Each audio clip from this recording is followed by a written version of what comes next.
Shri Raman বচনামৃত 30 April 1938। একজন দর্শনার্থী সীতারামিয়া বললেন, পতঞ্জলি যোগসূত্রের সংযমন বলতে কি বুঝায়? মহারিষি: মনের একাগ্রতা। ভক্ত: হৃদয় সংযমন করলে চিত্ত সংবিত লাভ হয় বলা হয়, তার অর্থ কি? মহারিষি: চিত্ত সংবিতই আত্মজ্ঞান অর্থাৎ আত্মার উপলব্ধি। ভক্ত: আমার মনে হয় আত্মানুসন্ধানের জন্য একজন গৃহস্থেরও ব্রহ্মচর্য ও দীক্ষার প্রয়োজন আছে, আমি ঠিক বলেছি? কিংবা একজন গৃহস্থ কি কেবল সাময়িকভাবে ব্রহ্মচর্য পালন করে একজন গুরুর কাছে দীক্ষা নেবে? মহারিষি: আগে কে স্বামী ও স্ত্রী ঠিক করো, তাহলে আর এ প্রশ্ন উঠবে না। ভক্ত: অন্য কাজে ব্যস্ত থাকলেও কি মনের ক্রিয়া দমন করে আমি কে অনুসন্ধান করা যায়? এরা কি পরস্পর বিরোধী নয়? মহারিষি: এই সব প্রশ্ন মনের দুর্বলতার জন্য হয়। মনের ক্রিয়া কমে গেলে এর শক্তি বাড়ে। ভক্ত: কর্ম প্রকল্পের অর্থ কি এই যে জগৎটা ক্রিয়া ও প্রতিক্রিয়ার পরিণাম? যদি তাই হয় তবে কার ক্রিয়া ও প্রতিক্রিয়া? মহারিষি: আত্ম উপলব্ধি না হওয়া অবধি কর্ম অর্থাৎ ক্রিয়া ও প্রতিক্রিয়া। আত্মজ্ঞানের পর কোনো কর্ম নেই, জগৎও নেই। ভক্ত: আত্মবিচার শুরু করলে আমি ঘুমিয়ে পড়ি, এর কি প্রতিকার? মহারিষি: নাম সংকীর্তন করো। ভক্ত: ঘুমে তা হয় না। মহারিষি: ঠিক, অভ্যাসটা জাগ্রতকালেই করতে হবে। ঘুম থেকে উঠলেই আবার শুরু করো। নিদ্রিত ব্যক্তি আত্মবিচারের প্রয়োজনীয়তা অনুভব করে না, তার কোনো অভ্যাস করার দরকার নেই। জাগ্রত সত্তাই এটা চায়, সুতরাং তাকেই এটা করতে হবে। আলোচনা প্রসঙ্গে শ্রী ভগবান বলতে লাগলেন, মন বড় রহস্যময়, এর শত রজ ও তমগুণ হয়, পরের দুটিতে বিক্ষেপ হয়। সত্য অবস্থায় এটি শুদ্ধ ও নির্বিশেষ, সুতরাং সেখানে কোনো চিন্তা নেই, আর এটা আত্মার সমপর্যায়। মন আকাশের মতো, আকাশে যেমন বস্তু থাকে মনেও সেরূপ চিন্তা থাকে। আকাশ যেন মন আর বস্তুসমূহ যেন চিন্তা। একজনের পক্ষে জগৎ পরিমাপ করা আর ব্যাপারগুলা বুঝার আশা করা বৃথা। এ অসম্ভব, কারণ বস্তুগুলো মনের সৃষ্টি। তাদের পরিমাপ করতে যাওয়া আর নিজের ছায়ার মাথায় পা দিতে যাওয়া একই। একজন যত এগিয়ে যায় তার ছায়াও ততই দূরে সরে যায়, সুতরাং সে তার ছায়ার মাথায় পা দিতে পারে না। এখানে শ্রী ভগবান অনেকগুলো প্রতিবিম্ব সংক্রান্ত গল্প, যেমন বান্দর ও আরসি ইত্যাদি বললেন। একটি শিশু দর্পণে আপন প্রতিবিম্ব দেখে প্রতিবিম্বের মাথাটা ধরতে চায়। সে যেমন নিচু হয়ে হাত বাড়ায়, তার মাথাও দূরে সরে যায়। শিশু বারবার চেষ্টা করে। মা তার কষ্ট দেখে দয়াদ্র হন। সেজন্য তিনি শিশুটির ছোট হাতটি নিয়ে তার মাথায় দিয়ে ছেলেটিকে আরসিতেও যে মাথাটা ধরা হয়ে গেছে তা দেখতে বলেন। অনুরূপভাবে যারা জগৎ সম্বন্ধে বিচার করতে চায় সেই অজ্ঞানী লোকেরাও শিশুর মতো।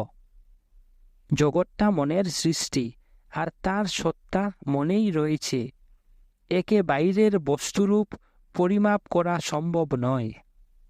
জগৎকে বুঝতে গেলে আত্মায় যেতে হবে। আবার লোকে প্রায় জিজ্ঞাসা করে, মন দমন হয় কি করে? আমি বলি, আমায় মনটা দেখাও, আর তাহলে কি করতে হবে বুঝতে পারবে। বস্তুত মন কতগুলো চিন্তার সমষ্টি। এর দমন কেবলমাত্র চিন্তা বা ইচ্ছা দিয়ে কি প্রকারে সাধিত হয়? তোমার চিন্তা ও ইচ্ছাসমূহ মনেরই অবিচ্ছেদ্য অঙ্গ। নূতন চিন্তার সৃষ্টি হয়ে আরও মনের বিস্তার হয়। এতএব মন দিয়ে মনকে নাশ করার চেষ্টা বোকামি। একমাত্র উপায় এর উৎসটা খুঁজে তাকে ধরে থাকো। তাহলে মন আপনা হতেই লয় হয়ে যাবে। যোগশাস্ত্র বলে চিত্তবৃত্তি নিরোধ, অর্থাৎ মনের ক্রিয়ার দমন। কিন্তু আমি বলি আত্মবিচার। এটাই বাস্তব উপায়। চিত্তবৃত্তি নিরোধ ঘুমে, মূর্ছায় ও অনশনেও হয়। সেখানে কারণটা চলে গেলে আবার চিন্তার উদয় হয়। তবে আর তাতে কি লাভ হয়? মূর্ছার অবস্থায় কোনো দুঃখ নেই, কেবল শান্তি। কিন্তু মূর্ছা ভঙ্গ হলে আবার দুঃখ অনুভূত হয়। সুতরাং নিরোধ নিরর্থক, আর তাতে স্থায়ী ফল লাভ হয় না। তবে লাভটা স্থায়ী হয় কি করে? একমাত্র দুঃখের কারণ অনুসন্ধানেই হয়। দুঃখটা বিষয়ের জন্য। তারা যদি না থাকে তবে চিন্তা রাশিও থাকে না, আর সে কারণে দুঃখেরও নিবৃত্তি হয়ে যায়। বিষয়গুলো লোপ হয় কি করে? সেটাই পরের প্রশ্ন। শ্রুতি ও ঋষিরা বলেন যে বিষয়গুলো মনের সৃষ্টি, তাদের কোনো বাস্তব সত্তা নেই। অনুসন্ধান করো আর এই বাক্যের সত্যতা প্রমাণ করো। ফলে সিদ্ধান্ত এই হবে যে বাস্তব জগৎটা বিষয়ের চেতনাতেই রয়েছে। এরূপে আত্মাই একমাত্র সত্য, যা জগতে পরিব্যাপ্ত ও অনুচ্যুত রয়েছে। দ্বৈতবোধ না থাকায় কোনো চিন্তা উঠে তোমার শান্তি নষ্ট করবে না। এই আত্মজ্ঞান। আত্মা শাশ্বত, আর তার উপলব্ধিও তাই। আলোচনা প্রসঙ্গে শ্রী ভগবান আরও কয়েকটি বিষয় ব্যাখ্যা করলেন। যখনই চিন্তা দ্বারা বিচলিত হবে, তখনই নিজের আত্মাতে নিজেকে গুটিয়ে নেওয়াই অভ্যাস। এটা কোনো কিছুর উপর একাগ্র হওয়া বা মনকে অন্যমনস্ক করা নয়, পরন্তু আত্মাতে প্রত্যাহৃত হওয়া। ধ্যান, ভক্তি, জপ ইত্যাদি অসংখ্য চিন্তারাশিকে দূরে রাখার উপায়। একটি মাত্র চিন্তা থাকে, সেটিও আত্মাতে লয় হয়ে যায়। প্রশ্নকর্তা উদ্ধৃত করে বললেন যে মনের চিন্তাহীন অবস্থাই উপলব্ধি, আর সেই অবস্থার অনুভূতি সম্বন্ধে জানতে চাইলেন। তিনি নিজেই শ্রী ব্রান্টনের বইয়ের একটা অংশ পড়লেন, যেখানে একে অবর্ণনীয় বলা হয়েছে। উত্তর সেখানেই রয়েছে। তিনি বলার চেষ্টা করলেন যে এটা হয়তো পাড়া না দেওয়া কাছে দেখার মতো, আর বর্তমান অভিজ্ঞতা একটা পাড়া দেওয়া আরশিতে দেখার মতো। শ্রী ভগবান বললেন, এটা একটা নির্মল দর্পণ, যেন আরও একটা নির্মল দর্পণের সামনে ধরা রয়েছে, অর্থাৎ কোনো প্রতিবিম্ব নেই। 2 মে 1938। শ্রী গণপত রাম বললেন, আমি কি করে আমি কে খুঁজে পাব? মহারিষি, দুটি কি আত্মা আছে যে একজন আরো একজনকে খুঁজবে? ভক্ত: আত্মা একটাই, কিন্তু তার নিশ্চয় দুটি ভাগ আছে, যার একটা আমি আর অন্যটা সংকল্প, অর্থাৎ চিন্তক ও চিন্তা। একটু পরে শ্রী গণপতরাম আবার বললে, কৃপা করে বলুন, আমি কি করে আমি উপলব্ধি করব? আমি কে জপ করব? মহারিষি: কোনো প্রকার জপ করার কথা বলা হয়নি। ভক্ত: আমি কে চিন্তা করব? মহারিষি: তুমি জানো যে আমি চিন্তাটা ওঠে, সেই আমি চিন্তাটা ধরো আর তার মূল খুঁজো। ভক্ত: উপায়টা কি জানতে পারি? মহারিষি: এখন যা বলা হলো করে দেখো। ভক্ত: কি করতে হবে বুঝতে পারলাম না। মহারিষি: যদি এটা একটা বস্তুলীন অর্থাৎ অবজেক্টিভ কিছু হতো তবে একটা বাস্তব উপায় বলা যেত। এটা আত্মলীন অর্থাৎ সাবজেক্টিভ বিষয়। ভক্ত: আমি কিন্তু বুঝতে পারছি না। মহারিষি: কি তুমি যে আছো সেটা কি বুঝতে পারো না? ভক্ত: কৃপা করে উপায়টা বলুন। মহারিষি: তোমার নিজের বাড়ির ভিতর কি পথ দেখাবার প্রয়োজন হয়? এটা তোমার নিজের অন্তরে। ভক্ত: আপনি আমায় কি করতে বলেন? মহারিষি: কেনই বা তুমি কিছু করবে, আর কি বা করবে? কেবল শান্ত হয়ে থাকো। এটা করো না কেন? প্রত্যেককেই আপন আপন রুচি অনুসারে করতে হবে। ভক্ত: আমার পক্ষে কি উপযুক্ত দয়া করে বলুন, আমি আপনার কাছে শুনতে চাই। কোনো উত্তর হলো না।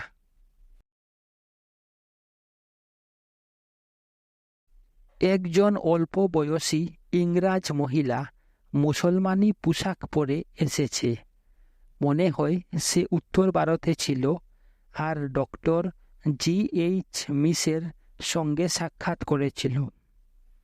শ্রী ভগবান ডি বিজনের জয়ন্তী সংখ্যায় প্রকাশিত স্বামী ভারতানন্দের লেখা দি ব্ল্যাক সান থেকে একটি পরিচ্ছদ পড়লেন। কয়েক মিনিট পরে কুমারী যে জিজ্ঞাসা করলে, এই পরিচ্ছেদ থেকে মনে হয় একজন যতক্ষণ না চেতনায় মিশে যায় ততক্ষণ ধ্যান করতে থাকবে। আপনি কি এটা ঠিক মনে করেন? মহারিষি: হ্যাঁ।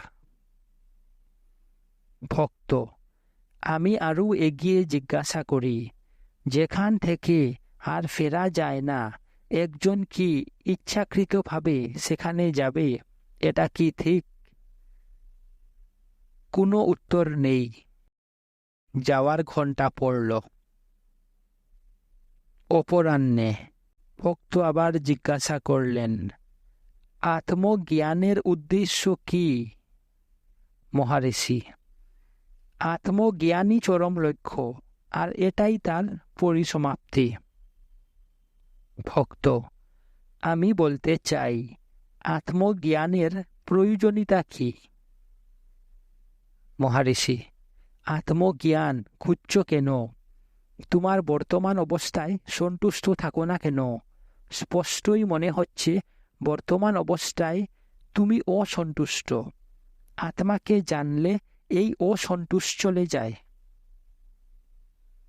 ভক্ত: যে আত্মজ্ঞান অসন্তোষ দূর করে সেটা কি? আমি জগতে রয়েছি আর সেখানে যুদ্ধ চলছে। আত্মজ্ঞান কি এটা অর্থাৎ যুদ্ধ থামাতে পারে? মহারিষি: তুমি কি জগতে আছো? কিংবা জগৎটা তোমাতে রয়েছে? ভক্ত: আমি বুঝতে পারলাম না। জগৎ নিশ্চয়ই আমার চতুর্দিকে রয়েছে। মহারিষি: তুমি জগতের কথা বলছো আর তার ঘটনার কথা বলছো। সেগুলো কেবলমাত্র তোমার ধারণা। ধারণাগুলো মনের, আর মনটা তোমার অন্তরে। সুতরাং জগৎ তোমার অন্তরে। ভক্ত: আমি আপনার কথা বুঝতে পারছি না। আমি চিন্তা না করলেও জগৎটা থাকে। মহারিষি: তুমি কি বলতে চাও জগৎটা মন থেকে পৃথক আর এটা মনের অভাবেও থাকে? ভক্ত: হ্যাঁ। মহারিষি: তোমার সুষুপ্তিতে কি জগৎ থাকে? ভক্ত: থাকে। মহারিষি: সুষুপ্তিতে কি তুমি জগৎ দেখো? ভক্ত: না, আমি দেখি না, কিন্তু অন্যেরা যারা জাগ্রত তারা দেখে।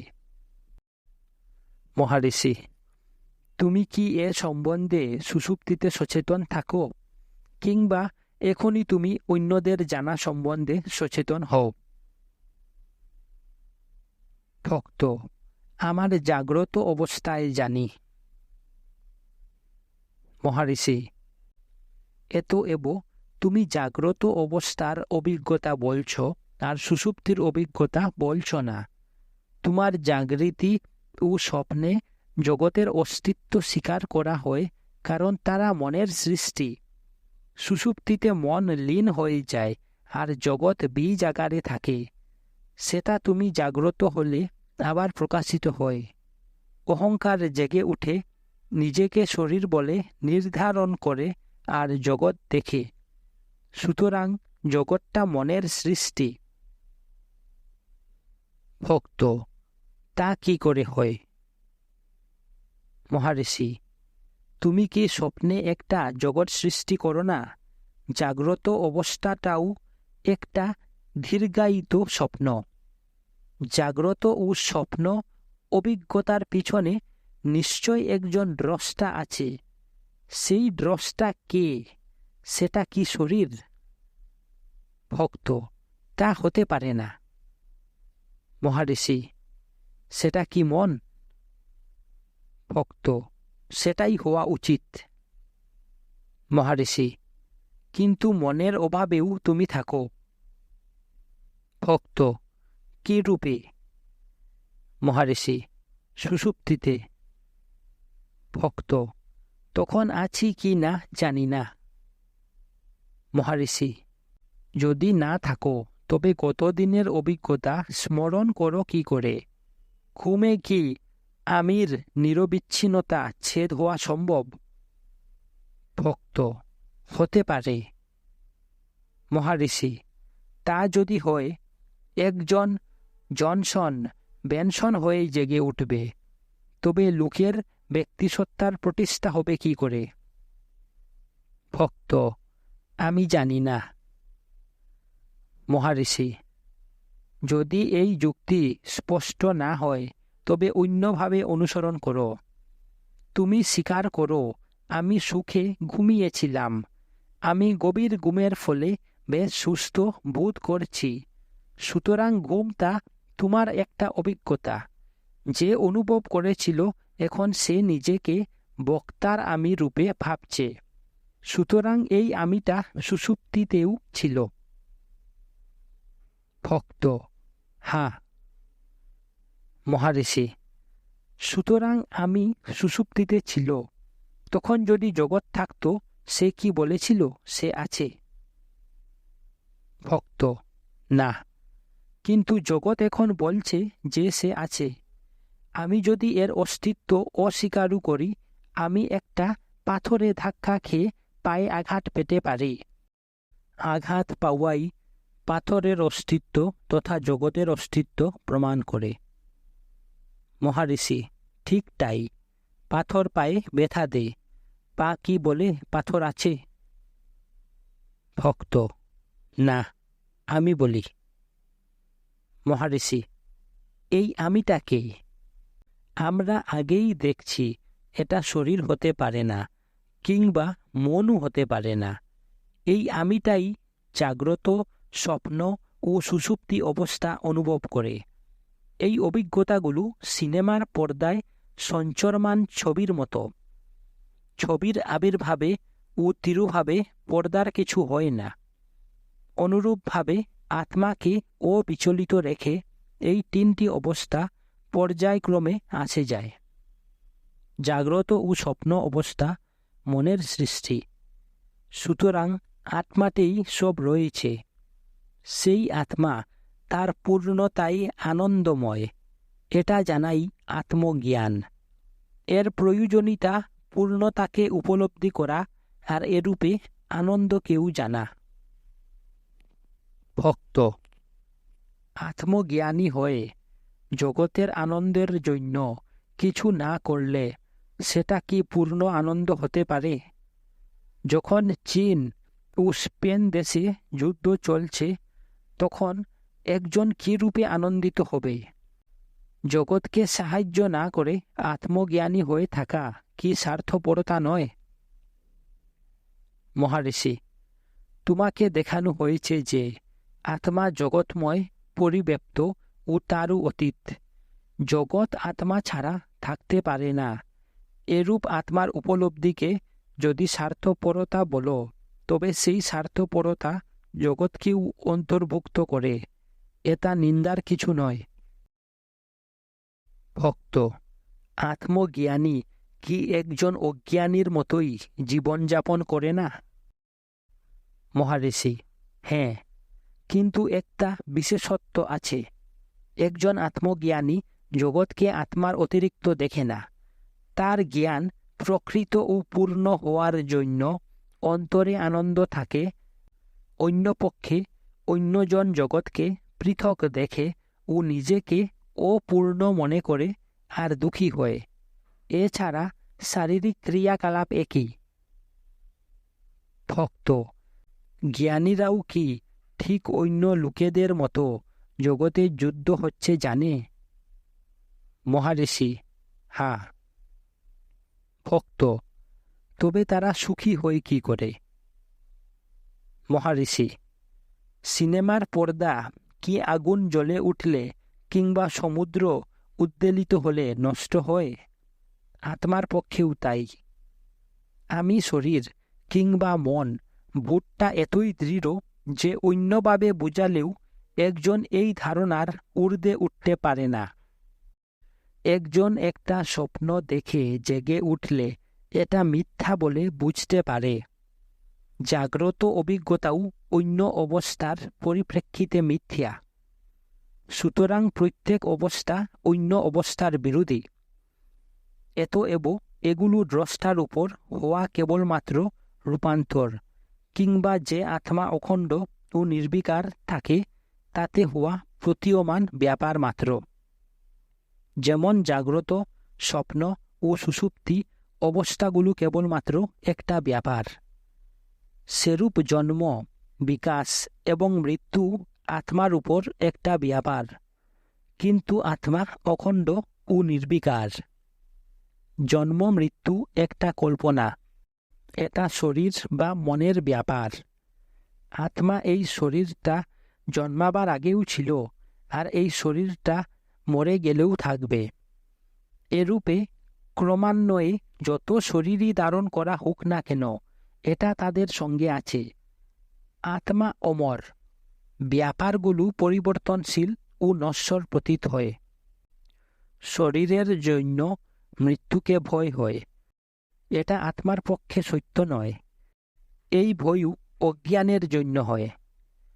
আত্মজ্ঞানের অর্থ আত্মার পূর্ণতা ও অমরতা সম্বন্ধে প্রকৃত জ্ঞান।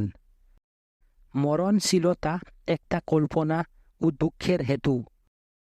আত্মার অমর স্বরূপ উপলব্ধি করে এ থেকে মুক্ত হও।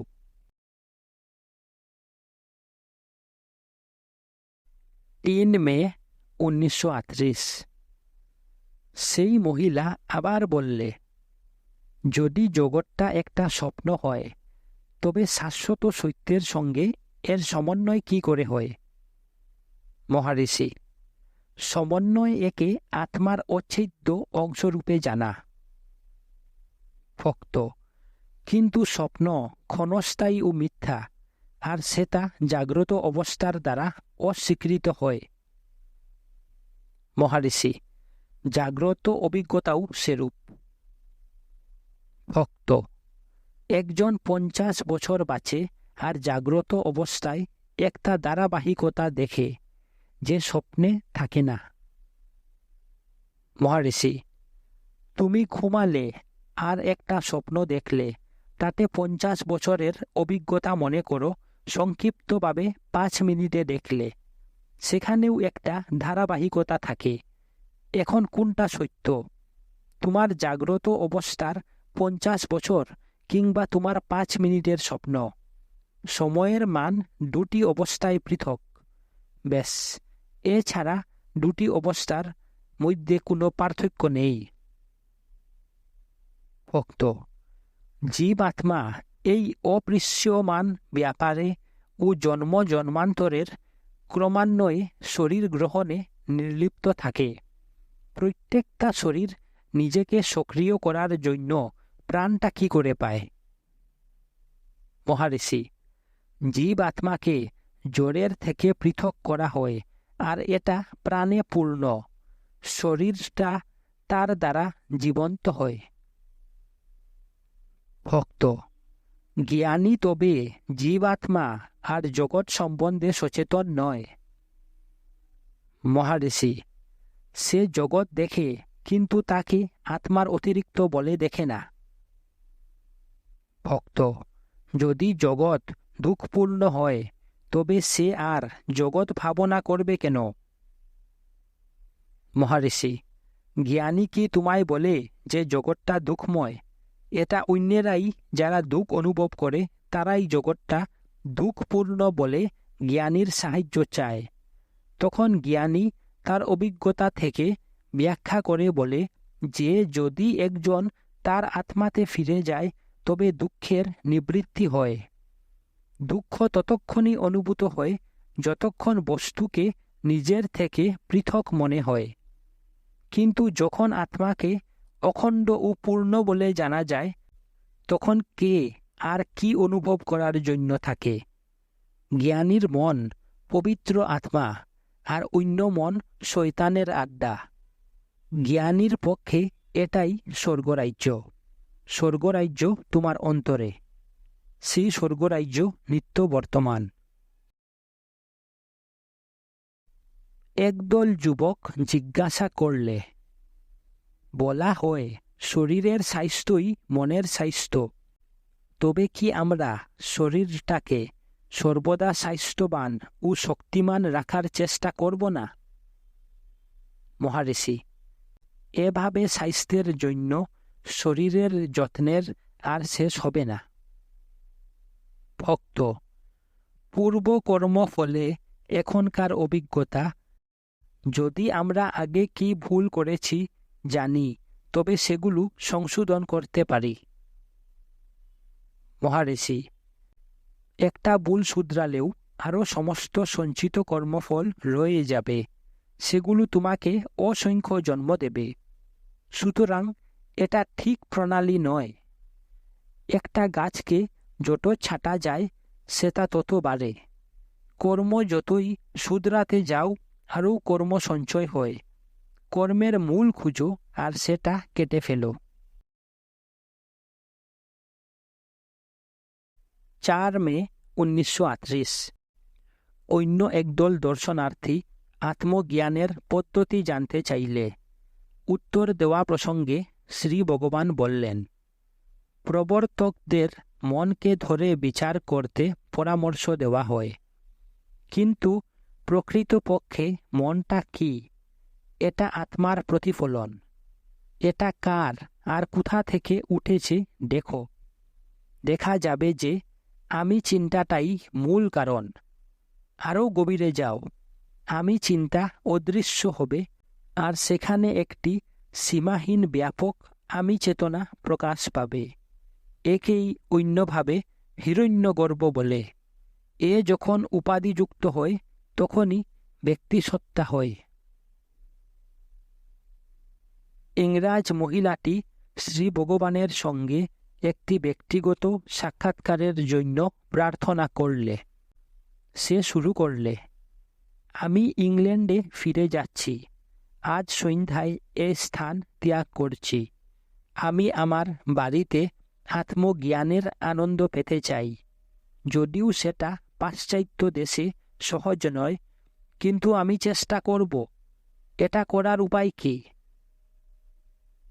মহারিষি, যদি উপলব্ধিটা বাইরের কিছু হতো, তবে তোমার যাতে ভালো হয় ও সামর্থ্য অনুসারে তোমাকে একটা পথ দেখানো যেত। তখন প্রশ্ন উঠবে যে সেটা বিশ্বাসযোগ্য কিনা। যদি হয় তবে কত দিনে হবে? কিন্তু এখানে উপলব্ধিটা আত্মার। তুমি আত্মা ছাড়া থাকো না। আত্মা সব সময় অনুভূত হচ্ছে, কিন্তু তুমি কেবল সেই তথ্যটা ধরতে পারছ না। উপলব্ধি এখন বর্তমানে জগৎ ভাবনায় আড়াল পড়ে গেছে।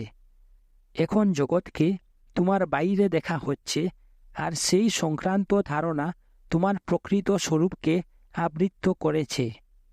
যা করতে হবে সেটা কেবল এই অজ্ঞানটা অতিক্রম করা, আর তখন আত্মা প্রকাশিত হয়ে রয়েছে দেখা যাবে। আত্মাকে জানার জন্য কোনো বিশেষ চেষ্টার প্রয়োজন নেই। সব চেষ্টাই সত্যের বাধা দূর করার জন্য করা হয়। একজন মহিলার গলায় একটা হার আছে। সে ভুলে গিয়ে মনে করে যে সেটা হারিয়ে গেছে, আর ব্যস্ত হয়ে এখানে ওখানে সর্বস্থানে খুঁজে। না পেয়ে সে বান্ধবীদের জিজ্ঞাসা করে যে কেউ সেটা কোথাও পেয়েছে কি না। শেষে একজন দয়াবতী বান্ধবী গলা দেখিয়ে তাকে হারটা ছুটে বলে। অনুসন্ধানকারীও তাই করলে। হারটা পাওয়া গেল, আর সে খুশি হল। আবার অন্যান্য সখীদের সঙ্গে দেখা হলে তারা জিজ্ঞাসা করে যে হারানো হারটা পাওয়া গেছে কি না। সে তাদের হ্যাঁ পেয়েছি বলে, যেন সেটা সত্যই হারিয়েছিল আর পরে পাওয়া গেছে। তার নিজের গলার হারকে আবিষ্কারের আনন্দ আর হারানো সম্পত্তি ফিরে পাওয়ার আনন্দ একই। বাস্তবিক সত্য এই যে সে কোনো সময় সেটা হারায়নি বা ফিরেও পায়নি। তবু এক সময় দুঃখী হয়েছিল, আর এখন সুখী হল। আত্মজ্ঞানও ঠিক সেরূপ। আত্মা সর্বদাই অনুভূত হচ্ছে। এই উপলব্ধি এখন আড়াল পড়ে গেছে। যখন আবরণটা দূর হয়ে যায়, লোকে নিত্য অনুভূত আত্মাকে ফিরে পেয়ে আনন্দিত হয়। নিত্য আত্মজ্ঞান যেন নতুন করে পাওয়া জ্ঞান বলে মনে হয়। এখন বর্তমান অজ্ঞানটা দূর করার জন্য একজন কি করবে? প্রকৃত জ্ঞানের জন্য ব্যাকুল হও। এই ব্যাকুলতা যতই বাড়বে, ভ্রান্ত জ্ঞানের শক্তি তত কমে যাবে। অবশেষে সেটা অদৃশ্য হবে। ভক্ত, পূর্বে আপনি বলেছেন যে গভীর ঘুমে কোনো চেতনা নেই, কিন্তু আমি কোনো কোনো বিরল ক্ষেত্রে সেই অবস্থাতেও ঘুমিয়ে আছি অনুভব করছি।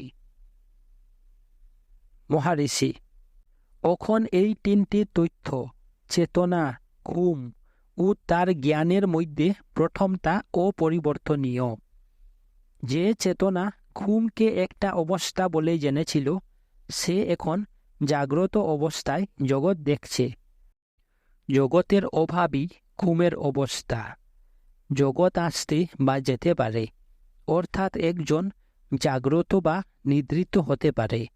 চেতনার কোনো বিকার হয় না। এটা একটা ধারাবাহিক তথা পূর্ণ সত্তা, যার উপর জাগৃতি, স্বপ্ন ও সুষুপ্তিরূপ তিনটি অবস্থা চলে যাচ্ছে। এই ক্ষণেও সেই চেতনা হয়ে থাকো। সেটাই আত্মা, সেটাই জ্ঞান, সেখানেই শান্তি, সেখানেই আনন্দ। মহিলা মহারিষিকে ধন্যবাদ দিয়ে বিদায় নিলে।